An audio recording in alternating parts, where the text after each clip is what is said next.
সুরত, আরেকটি হচ্ছে সিরত। সিরত অনুকরণীয় আর সুরত প্রশংসনীয়। সুরত ধারণ করার ক্ষমতা কোনো মানুষের নেই।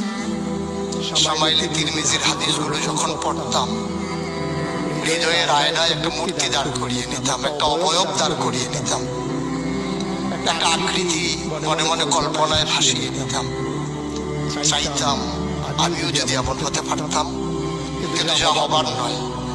তিনি ছিলেন মধ্যম আকৃতির, সুঠাম দেহের অধিকারী একটি মানুষ। তার চুলগুলো ছিল ঘাড় পর্যন্ত প্রলম্বিত, হালকা হালকা কোঁকড়ানো। তিনি যখন চুলের ভিতরে তৈল দিয়ে আঁচড়াতেন, মনে হতো মৃদুমন্দ ঢেউ দেখা যায়। তার কপাল ছিল চওড়া, ভ্রুগুলো ছিল জোড়া ভ্রু, ধনুকের মতো বাঁকা। চোখের পাতাগুলো ছিল ফুটন্ত গোলাপের